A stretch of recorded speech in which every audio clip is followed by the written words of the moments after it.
অবশ্যই এই হত্যাকারীদের বিচার এই মাটিতে হতেই হবে। আগস্ট মাসে 5 তারিখও অনেকে শহীদ হয়েছেন, তারা কাউকে ক্ষমতায় বসাবার জন্য শহীদ হন নাই। স্যালুট জানান। আমরা এই জুলাই যোদ্ধাদের আমরা স্যালুট জানাই, যে মায়েরা, বাবারা, ভাই বোনেরা, স্ত্রীরা, এবং আপনারা আজকে যে পরিমাণ আত্মাহুতি দিয়েছেন, যে অবদান রেখেছেন, আমি স্যালুট জানাই। আমি আজকে এরকম একটা অনুষ্ঠানে আসছি, সত্যিকার অর্থে কোনো দেশপ্রেমিকের, মানে এখানে প্রতিটি মানুষ দেশপ্রেমিকের একটি উদাহরণ। প্রত্যেকেই আপনারা দেশপ্রেমের জন্য, আমরা যেমন 71-এর মুক্তিযুদ্ধে যুদ্ধক্ষেত্রে আমরা প্রাণ দিয়েছি। সানবিট সব দিবে সামাল। সানবিট ম্যাজিক প্রেস ডিশওয়াশিং এর মাথা ঘোরানো সলিউশন।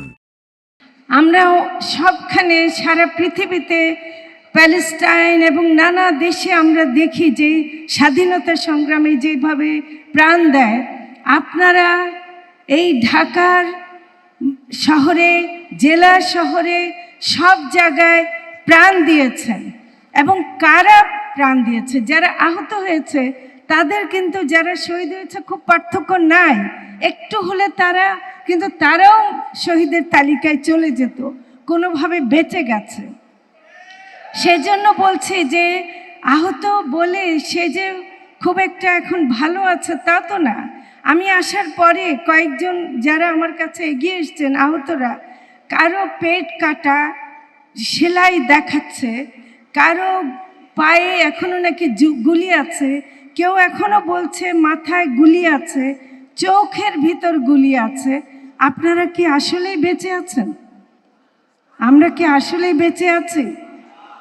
সেজন্য বলছি যে আপনারা আজকে যে মায়েরা যে দৃঢ় কণ্ঠে বললেন, আমি মনে করি এই যে রক্ত গত বছর জুলাইয়ে যারা দিয়েছে, এমনকি আগস্ট মাসে 5 তারিখও অনেকে শহীদ হয়েছেন, তারা কাউকে ক্ষমতায় বসাবার জন্য শহীদ হন নাই।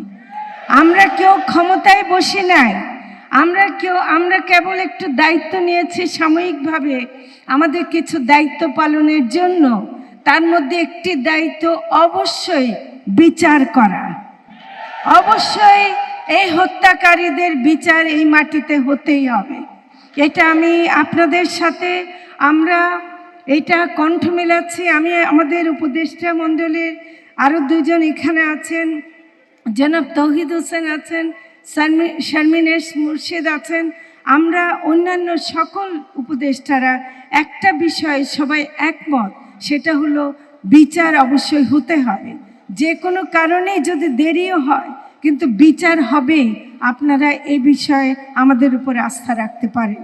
আমি এটা কিন্তু বলছি, এবং আমি একই সাথে বলবো, যেটা আপনাদের মধ্যে যেই স্পিরিটটা এখনো দেখতে পাচ্ছি, এত কষ্ট, এত দুঃখ, এত কিছুর মধ্যেও আপনারা কিন্তু টাকা পয়সা কিছুই চাচ্ছেন না। আপনারা কিছুই বলছেন না যে আমাকে গাড়ি বাড়ি দাও, এই করো। আপনারা একটাই চাচ্ছেন, অন্যায়ের বিরুদ্ধে বিচার, হত্যাকারীর বিরুদ্ধে বিচার। তো কাজে এই ব্যাপারটা আমি মনে করি যে আপনারা এখনো সেই যুদ্ধের মধ্যেই আছেন।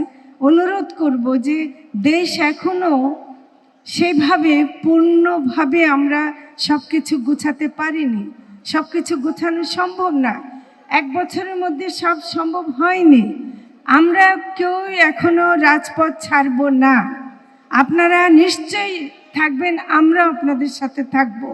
এবং আমরা যতদিন এই অন্যায়ের মানে ফ্যাসিবাদ দূর না হচ্ছে, কোনো স্বৈরাচার যেন আবার মাথা চারা দিয়ে উঠতে না পারে, আমরা কোনো পরিবর্তন যেন স্বৈরাচার চলে আসার কোনো সম্ভাবনা থাকে, সেই সম্ভাবনা রাখতে দেব না।